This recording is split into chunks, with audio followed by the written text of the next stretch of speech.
जीवा और नवीन अपने कुल गुरु श्री सत्यानंद महाराज के सामने बैठे हैं, जो कि उन दोनों की हथेलियां देख रहे होते हैं। क्या हुआ गुरुजी? देखिए, जीवन की रेखा अगले 25 साल तक बिल्कुल स्पष्ट है। सब कुछ काफी कुशल मंगल रहेगा तब तक। ये सुनते ही नवीन के चेहरे पर एक अजीब सा तनाव आ जाता है। क्यों गुरुजी? उसके बाद क्या होगा? उसके पश्चात तुम दोनों को जीवन की सबसे बड़ी और सबसे कड़ी परीक्षा देनी होगी। ये सुनते ही जीवा और नवीन के हाव भाव बदल जाते हैं। ऐसा क्या होगा गुरुजी? उसका उत्तर तो समय के साथ ही तुम्हें मिलेगा। अब तो इसका कोई उपाय नहीं है। अपने पूर्वजों की सिखाई एक बात भूल गए तुम। कौन सी बात गुरुदेव? काल चलते रहना प्राकृतिक है। दिन चढ़ा है तो दिन ढलेगा भी। तो जो होना है उसे न कोई रोक सका है, न कोई रोक सकेगा। गुरुदेव, ऐसा क्या होने वाला है? पापा, आप बचपन से मुझे ये बताते आए हो कि हमारे दादा परदादा सभी लोग जंगल में रहा करते थे और हमेशा ही हमारी मान्यता मां वसुंधरा की रही है। हाँ हाँ। ये सुनते ही विनय की आंखें बड़ी बड़ी हो जाती हैं। पर फिर ये गांव में क्यों आ गए? नहीं, यहां आए नहीं। मेरे पिता यानी तेरे दादा ने यहां पे अपना गांव बसा लिया था, जिसके बाद यहां बाहर से भी लोग आके रहने लगे। हम लोगों की असल मातृभूमि तो जंगल ही है बेटा। इसलिए तो हम सबसे पहले मां वसुंधरा का पूजन करते हैं और इसीलिए हम वनवासी कबीले के लोग उन्हें माता बुलाते हैं। मुझे तो इसका कोई सेंस नहीं लगता पापा। ऐसे नहीं बोलते बेटा, वो हमारी देवी हैं। देखो पापा, सब कही सुनी बातें और कुछ नहीं। अच्छा ठीक है, मैं जाता हूं अभी। विनय वहां से चला जाता है। जाने क्या होगा इस लड़के का। 6 साल बाद। अब कुछ सालों में विनय भी अच्छा बड़ा हो जाता है, लेकिन अब नवीन और जीवा के सिर पर वो आपदा घड़ी पूरे तरीके से आ खड़ी होती है। मेरा तो मन घबरा रहा है जी। डर तो मुझे भी लग रहा है। पूरे 25 साल हो चुके हैं। अब न जाने ऐसा क्या होगा जिसका अंदेशा गुरुजी ने हमें दिया था। कोई बात नहीं, माता वसुंधरा है ना, वो सब संभाल लेंगी। तभी वहां विनय आ जाता है। माँ, मैं अपने दोस्तों के साथ जा रहा हूं, कुछ पैसे दे दो। अरे कल तो दिए थे तुम्हें। अरे तो खर्च हो गए ना पापा। बेटा कुछ काम वगैरह कर ले, अब तो तू 24 साल का हो गया है। अरे रहने दो पापा, आप फिर से शुरू मत हो जाना। बेटा एक बार बाहर तुलसी के पेड़ के सामने हाथ भी जोड़ जाना। अरे माँ, आपको पता है ना मैं इन सभी बातों को नहीं मानता।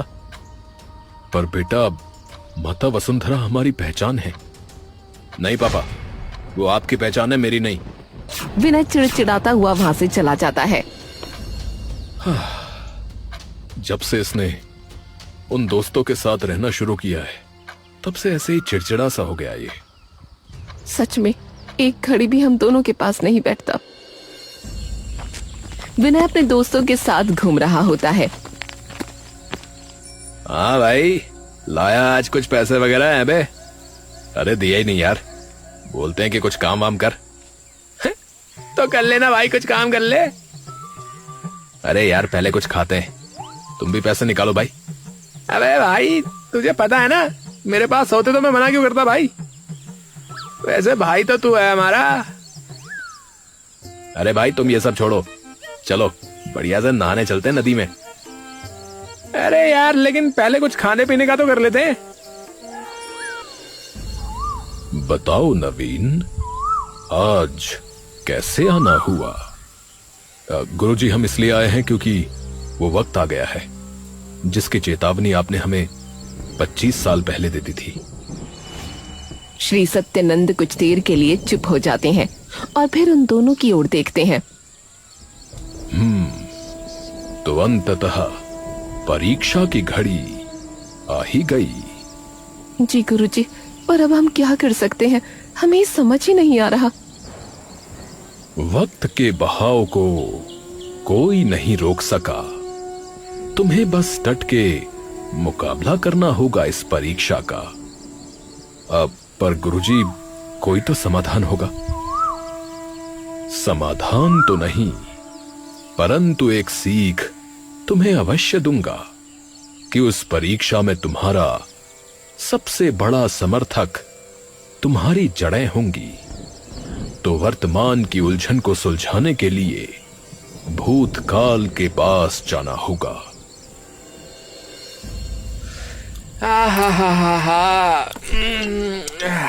भाई मजा आ गया खाने में, मजा आ गया यार। विनय अपने सामने रखी खाने की थाली उठाकर साइड में फेंक देता है। भाई एक बात बोलूं यार, वैसे ना यार तू कर ले कोई काम धाम, बाप से नहीं मांगने पड़ेंगे फिर पैसे। अरे हाँ यार, सही कह रहा है। अगर इकलौती औलाद को भी नहीं दे सकते तो फिर क्या फायदा। अपने बेटे से ज्यादा तो उन्हें अपने पूर्वजों और प्रकृति की चिंता रहती है। एक पैसा नहीं देते मुझे बिना ताने मारे हुए। हर बात पर कहानी सुनाने लग जाते अपने पूर्वजों और कबीले की। भाई मजा आ लिया खा के। भाई ये अपनी बातें तो बाद में बताइयो। अब चलो एक काम करते हैं, नहाने चलते हैं भाई, चलो। विनय और सभी लोग सारा कूड़ा करकट वहीं छोड़कर नहाने निकल जाते हैं। अरे भाई चलो भाई, हो जाए कंपटीशन, देखते हैं कौन ज्यादा देर तक पानी में रह सकता है। हाँ भाई आजा आजा। ए विनय, तू देखियो कौन बाहर निकलता है सबसे पहले है। हाँ ठीक है ठीक है। बबलू और बंटू तभी पानी में डुबकी लगा लेते हैं और काफी देर तक अंदर रहते हैं। फिर सबसे पहले बबलू बाहर निकलता है, उसके तुरंत बाद बंटू। हाँ भाई, देखा मैं जीत गया भाई। बबलू इधर उधर देखने लगता है। अबे भाई विनय कहाँ है? अबे हाँ यार, इतनी देर में ये कहाँ चला गया भाई? बंटू और बबलू बाहर निकलकर इधर उधर देखने लगते हैं, लेकिन उन्हें विनय कहीं नहीं मिलता। भाई कहाँ कहाँ है ये? अबे पता नहीं यार, इतनी देर में कहाँ चला गया? भाई भाई पानी के अंदर डूब तो नहीं गया ना? बंटू और बबलू नदी के अंदर जाकर भी उसे ढूंढते हैं, लेकिन उन्हें वो वहां भी नहीं दिखता। भाई एक काम करते हैं, गांव में देखते हैं यार, इधर उधर, क्या पता कहीं और बैठा हो। चल चल। दोनों शाम तक पूरा गांव देख लेते हैं, लेकिन उन्हें विनय कहीं भी नहीं मिलता। भाई क्या पता घर ही चला गया यार। हाँ भाई एक बार देखते हैं, चल के चल। बबलू और बंटू उसके घर चले जाते हैं। बंटू और बबलू विनय के घर के बाहर पहुंचकर गेट खटखटाते हैं। थोड़ी ही देर में जीवा बाहर आती है। अरे तुम तो विनय के दोस्त हो ना? जी जी काकी, वो विनय घर पर ही है क्या? जीवा की आंखें एकदम से बड़ी हो जाती हैं। घर नहीं तो वो तो सुबह से तुम दोनों के साथ ही तो है। नहीं नहीं काकी, वो जीवा के दिल की धड़कनें एकदम से तेज हो जाती हैं। क्यों क्यों क्यों क्या हो गया? बंटू और बबलू चुपचाप उन्हें देखने लगते हैं। क्या हुआ बताओ तो मुझे। बंटू और बबलू उसे डरते डरते सारी बात बता देते हैं, जिसे सुनते ही जीवा एकदम से सदमे में आ जाती है। हे भगवान, आ गई वो घड़ी। जीवा गुस्से में उन दोनों की ओर देखती है। ध्यान नहीं रख सकते थे तुम दोनों उसका? काकी वो हम तो जब पानी से बाहर आए तब तक वो वहां से गायब हो चुका था। हे भगवान, जाओ तुम यहाँ से।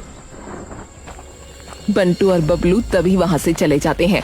जीवा तभी अंदर भागी आती है और जाकर ये बात नवीन को भी बता देती है।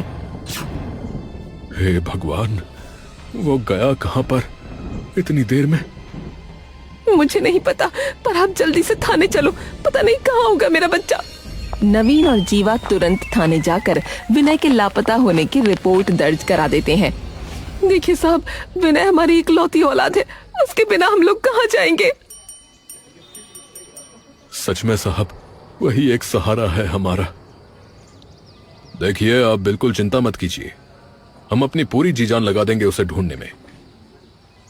धन्यवाद इंस्पेक्टर साहब।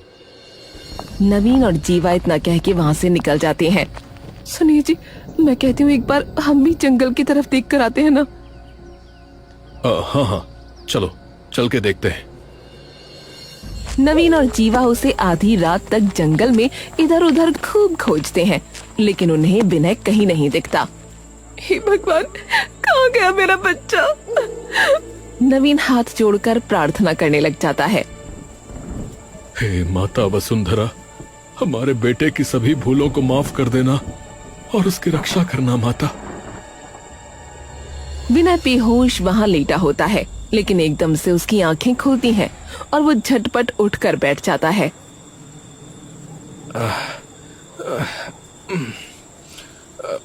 अरे, ये मैं कहाँ हूँ और मैं यहाँ कैसे आया एकदम से? तभी ठंडी हवा का झोंका विनय के बदन को थरथराता हुआ वहाँ से गुजरता है। ठंड लग रही है, ठंड लग रही है। विनय तभी कांपता हुआ वहाँ से फटाफट उठकर एक पेड़ के नीचे आ खड़ा होता है। अरे अरे, ये क्या हो रहा है? मैं हूँ कहाँ और कौन लेकर आया मुझे? विनय तभी अपने दोस्तों को पुकारने लगता है।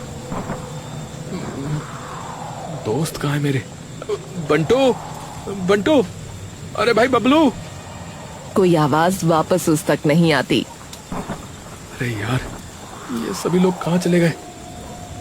विनय उस भारी बारिश में ठंड से कांप रहा होता है। हे भगवान, यहाँ तो बहुत जोर की ठंड लग रही है। ऐसा लग रहा है ठंड से जम जाऊंगा। अब कहाँ जाऊं?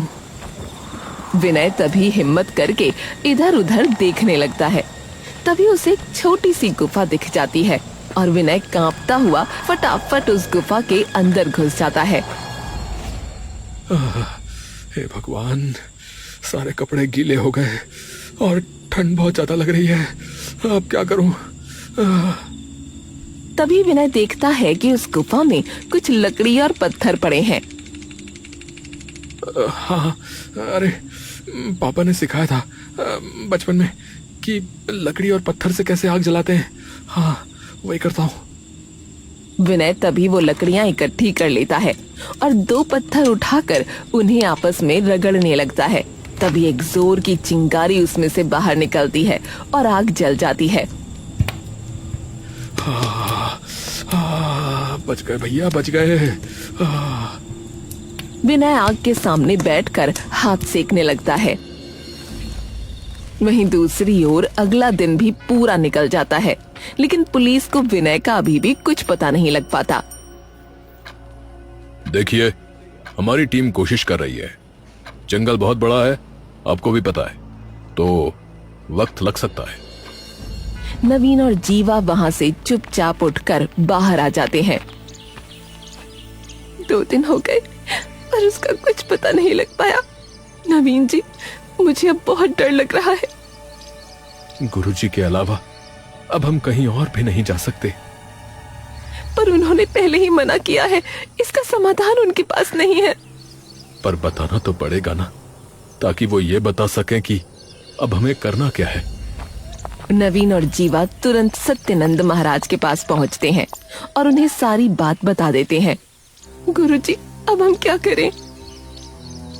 बेटी, ये कठिन समय है। इस समय तुम्हें अटूट बनना होगा।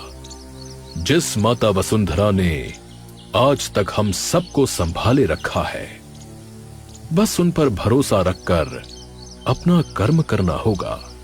तुम्हारी सभी पीढ़ियों ने हमेशा से सच्चे मन से माता वसुंधरा को माना है, तो तुम्हारे पितृ और माता वसुंधरा उसे कुछ नहीं होने देंगे। विनय के कपड़े भी पूरे तरीके से सूख चुके होते हैं। तभी विनय बाहर निकलकर इधर उधर देखने लगता है। यहाँ पर अब खाने पीने के लिए क्या ढूंढूं? विनय उस चिलचिलाती धूप में सबसे पहले पीने के लिए पानी ढूंढता है। प्यास के मारे गला सूख रहा है। कल तक इतनी बारिश हो रही थी और आज एक बूंद पानी भी नहीं है। विनय काफी देर तक इधर उधर भटकता रहता है, लेकिन उसे एक बूंद पानी तक नसीब नहीं हो पाता। तभी वो गुस्से में अपने पास पड़े एक पत्थर को लात मार देता है। आज कहाँ गई माता वसुंधरा? जब उनकी सबसे ज्यादा जरूरत है तो वो कहाँ है? वो पत्थर तब धीरे धीरे ढलान पर लुढ़कने लगता है और लुढ़कता हुआ नीचे जाता है। फिर जाकर एक सूखी और फटी हुई मिट्टी के टुकड़े से टकराता है और टकराते ही मिट्टी हल्की सी टूट जाती है। तभी विनय को दिखता है कि उस मिट्टी की दरार से पानी धीरे धीरे बाहर आने लगता है। विनय कुछ देर के लिए हैरान रह जाता है और तुरंत दौड़कर वहां मुंह लगाकर पानी पीने लगता है। 3 दिन हो गए, मेरा बच्चा पता नहीं किस हाल में होगा। कुछ खाया होगा या नहीं, कुछ पिया होगा या नहीं। माँ, अब तो उम्मीद भी टूटती जा रही है। कुछ करो माँ, कुछ करो, रास्ता दिखाओ माँ। तभी जोर का भूकंप वहां आ जाता है और जीवा एकदम से डरकर नवीन का हाथ पकड़ लेती है। तभी उन्हें घर के अंदर कुछ जोर से गिरने की आवाज आती है। ये क्या गिरा है? जीवा और नवीन दौड़ते हुए अंदर कमरे में जाते हैं और देखते हैं जमीन पर एक बड़ी सी संदूक गिरी हुई है और उसके सामने एक किताब खुली पड़ी है। ये शायद अलमारी पे रखी थी तो उस भूकंप की वजह से नीचे गिर गई होगी। तभी नवीन धीरे से उस किताब की ओर बढ़ने लगता है और ध्यान से उस किताब की ओर देखने लगता है। क्या हुआ? ये किताब क्या है? अब मेरे पिताजी ने दी थी मुझे। इसमें हमारे कबीले का इतिहास लिखा है। जीवा ध्यान से उस किताब को देखने लगती है। ये कौन सा मंदिर है? पिताजी ने मुझे बताया था इसके बारे में एक किस्सा। तभी नवीन के जहन में सत्यानंद गुरुजी की कही बात आ जाती है। समाधान तो नहीं, परंतु एक सीख अवश्य दूंगा तुम्हें कि उस परीक्षा में तुम्हारा सबसे बड़ा समर्थक तुम्हारी जड़ें होंगी। तो वर्तमान की उलझन को सुलझाने के लिए भूतकाल के पास जाना होगा। नवीन की आंखें बड़ी बड़ी हो जाती हैं। जीवा, हमें तुरंत यहां जाना होगा। पर आपको क्या पता ये मंदिर सच में है? क्योंकि मेरे पिता कभी झूठ नहीं बोलते थे और वसुंधरा माता का संकेत है ये। वरना पूरे घर में उस भूकंप से एक यही चीज क्यों गिरी? हाँ, सही कहा। चलो जल्दी चलो।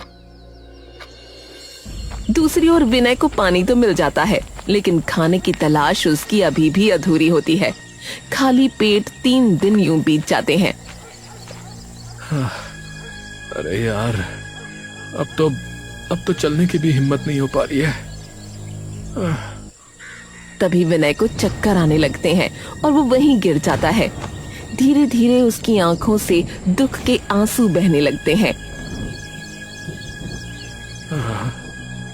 माता वसुंधरा, मैं मानता हूं कि अभी तक मुझसे बहुत सी गलतियां हुई हैं। मैंने अपने माता पिता की कभी इज्जत नहीं की, जिन्होंने मेरे सिर पर मुझे छत दी, खाने के लिए रोटी दी। आज उनकी अहमियत समझ में आती है। और आप, जिससे मेरे पूरे खानदान की पहचान है, उनका मैंने हमेशा निरादर किया। पर आप तो माँ हो ना, तो क्षमा कर दो मुझे, क्षमा कर दो अपने इस बेटे को। बोलते बोलते विनय की आवाज कमजोर पड़ने लगती है। तभी उसके सामने एक इंसान आ जाता है। अरे भाई, क्या हो गया? ठीक हो? खाना है? अरे क्या कह रहे हो भाई? कुछ सुनाई नहीं दे रहा। वो इंसान विनय के पास अपना कान ले आता है। खाना दे दो भाई। धीरे धीरे विनय की आंख बंद हो जाती है। वो इंसान उसे उठाकर एक पेड़ के सहारे बिठा देता है। खाना खाना। तभी वो इंसान कुछ केले बगल से उठाकर उसे दे देता है। ये लो, ये खा लो फिलहाल, खाना तो अभी नहीं बनाया हमने। विनय वो केले खाने लगता है और थोड़ी ही देर में उसे पूरी तरह से होश आ जाता है। तभी वो उठकर सामने की ओर देखता है, वहाँ कई सारे कच्चे घर बने होते हैं। ये कौन सी जगह है? ये है हमारा कबीला। कबीला?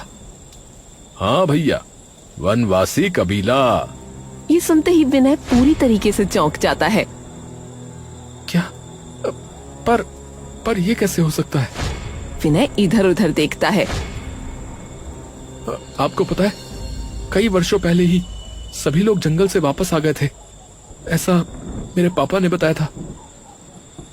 हाँ, अब मैं कुछ समझा नहीं भाई। अब वनवासी कबीले वालों ने तो कब का जंगल छोड़ दिया था और अपना एक गांव बसा लिया था। हैं? क्या कहा? नहीं भाई, हम तो कितने सालों से यहीं रह रहे हैं। वो बेचैन होकर इधर उधर देखने लगता है। तभी उसकी नजर एक मंदिर पर पड़ती है। ये क्या है? ये? अरे भाई, ये है माता वसुंधरा का मंदिर। मंदिर? पर मैंने तो कभी नहीं सुना कि माता वसुंधरा का कोई मंदिर भी था। अरे भाई, कमाल की बात करते हो।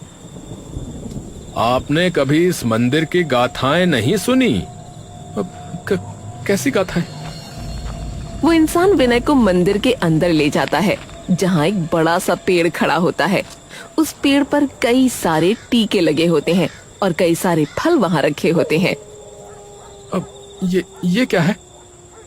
बैठो बैठो, बताता हूँ। विनय और भीम वहीं मंदिर में बैठ जाते हैं। हाँ तो भाई, ये बात तब की है जब मैं 10 साल का था। तब यहाँ बाढ़ आ गई थी। न जाने कितने पेड़ उस बाढ़ के दबाव में ढह गए। हमारे पास जाने का और कोई ठिकाना नहीं था भैया। और उस वक्त हम सभी लकड़ी और सूखी घास फूस की झोपड़ियों में रहते थे। तो सब लोग डर के इस मंदिर में छिप गए और हम सबको लगा कि मंदिर का खड़े रह जाना नामुमकिन है इतनी तेज बाढ़ में। लेकिन जब बाढ़ आई भैया, तो सब ढह गया, सब कुछ, सिवाय इस मंदिर के भैया, जिसने हम सभी की जान बचा ली भैया। तो ये मेरे पापा ने मुझे बताया क्यों नहीं? ये बताओ भैया कि वैसे तुम हो कहां से और यहाँ ऐसी हालत में क्यों गिरे हुए थे? विनय उसे सारी बात बता देता है। अच्छा, इसका मतलब है कि माता वसुंधरा की खूब कृपा है तुम पे भैया। ऐसा क्यों? अरे क्यों नहीं, अभी तक उन्होंने ही बचाया है तुम्हें। तुम जब ठंड से कांप रहे थे तो तुम्हें उस गुफा तक पहुंचाया जहां तुम्हें वो लकड़ी और पत्थर मिले। और देखो भैया, प्यास लगी तो देखो कैसे अनोखे तरीके से तुम्हारी प्यास बुझाई। और सोचो, जब तुम बिल्कुल बेहोश होने वाले थे, हैं, तब मुझे तुम तक पहुंचा दिया भैया। है ना माता का चमत्कार। विनय कुछ देर तक ये सुनकर स्तब्ध रह जाता है। उसकी आंखों से आंसू आने लगते हैं। मैंने न जाने कितनी बार सवाल उठाए माता वसुंधरा पे, न जाने कितना निरादर किया उनका। मैं जंगल में कहीं भी जाता तो वहीं कूड़ा फेंक देता था, नदी में कूड़ा फेंक कर उसे गंदा कर देता था।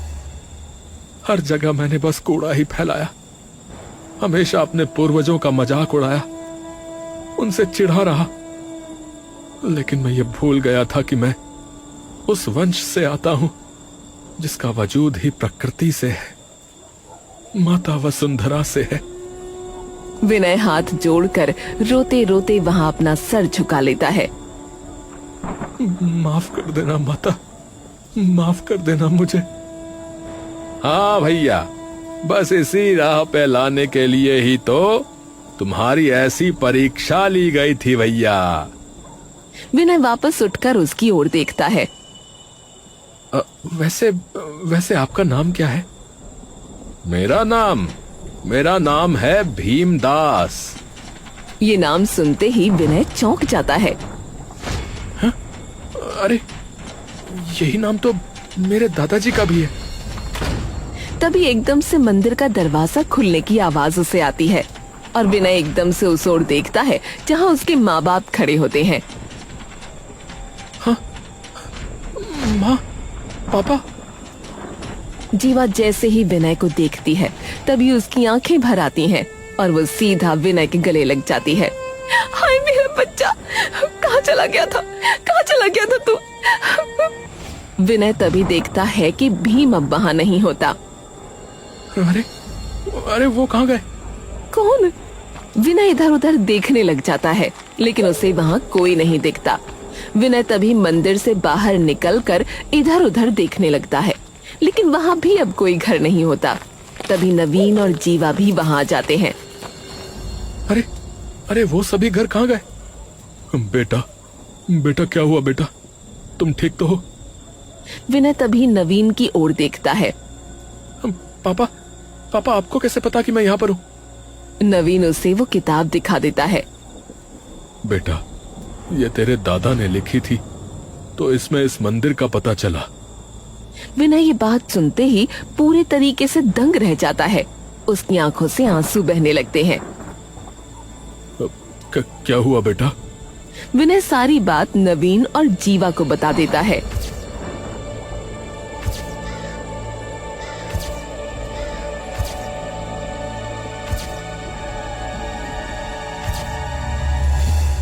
जिसे सुनकर नवीन और जीवा भी दंग रह जाते हैं। अब गुरुजी ने कहा था कि हमारी सभी पीढ़ियों ने हमेशा से सच्चे मन से माता वसुंधरा को माना है, तो तुम्हें हमारे पितृ और माता वसुंधरा कुछ नहीं होने देंगे। और देखो कैसे हमारे पितरों और माता वसुंधरा ने तेरी हर कदम पर रक्षा की है। खुद पिताजी ने इसे बचाया है जीवा। जीवा की आंखों से भी खुशी के आंसू बह जाते हैं।